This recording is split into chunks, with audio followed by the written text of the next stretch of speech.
اللہ رب العزت کو سلامت دل چاہیے، اللہ تعالیٰ کو قلب سلیم اچھا لگتا ہے، اللہ کو وہ چاہیے جو اللہ تعالیٰ کی یاد میں تڑپنے والا دل ہو، اور جو غیروں کی محبت سے بالکل پاک، صرف اور صرف اللہ کی محبت میں تڑپنے والا دل ہو۔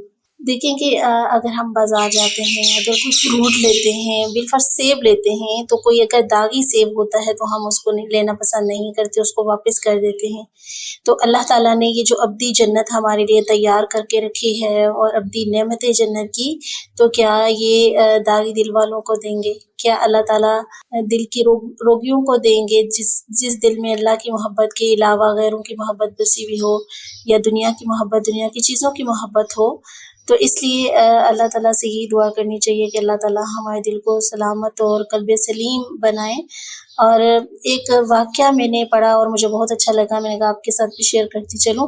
ایک شخص حسن بصری رحمۃ اللہ علیہ کے پاس آیا، حاضر ہوا، کہنے لگا حضرت پتہ نہیں ہمارے دل سو گئے ہیں۔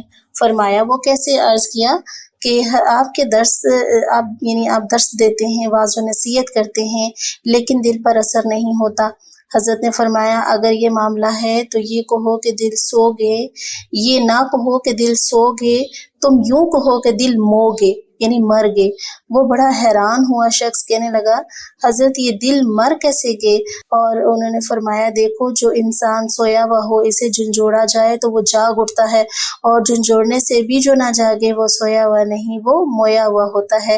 اور جو انسان اللہ تعالیٰ کے کلام سنے، نبی صلی اللہ علیہ وسلم کا فرمان سنے، اور پھر دل پر اثر، دل قبول نہ کرے، تو یہ دل موت کی علامت ہوتی ہے، اور یہ دل کی موت کی علامت ہے۔ تو ہم اس دل کو مرنے سے پہلے روحانی اعتبار سے اس کو زندہ کر لیں، اور زندہ کرنے کے لیے اللہ کا ذکر، اللہ کا قرآن اللہ تعالیٰ نے ہمیں دیا، اللہ کی بہت بڑی رحمت، اللہ تعالیٰ ہمیں اس سے فائدہ اٹھانے کی توفیق عطا فرمائے، آمین یا رب العالمین۔